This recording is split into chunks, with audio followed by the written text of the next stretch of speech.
good afternoon and welcome to another edition of Julia's Novelty Bloomers. I've been thinking a lot about Coronation Street recently because I'm a really deep, insightful person who searches for great meanings in life, right? And in spite of having a master's degree in continental philosophy from the University of Warwick, thought I'd get that in there, I am a huge fan of Coronation Street. It's a great show, great characters, witty characters, and yes, very memorable characters. Well, you're thinking recently about Ken Barlow, right? Tracy's stepdad. Because he's the intellectual of the street, right? So how come these children keep popping up, don't they? That he's sired, from the loins of Ken Barlow intellectual, right? Keep popping up, don't they? Pop, pop, pop, pop. It's like something out the clangers. And then they go away again, don't they? They go away for a bit, and then they pop back up again. So Peter, the alcoholic one, pops up for a bit, goes to rehab, pops back down again. Yeah. Daniel, the clever one, pops up for a bit, goes to university, pops back down again, drops out of university, pops back up again. Yeah. So where does Ken find time to spread his seed all over Weatherfield, right? It's obvious, isn't it? They were obviously conceived in Weatherfield Library. I mean, that must have been one very tolerant librarian, right? Though it was the 60s, wasn't it, when they were conceived, so maybe she liked to watch.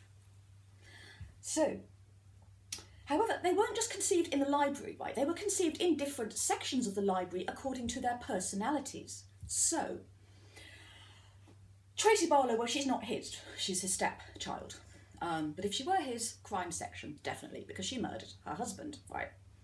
Okay, Peter, the alcoholic one, obviously conceived in the self-help section, right? Yeah.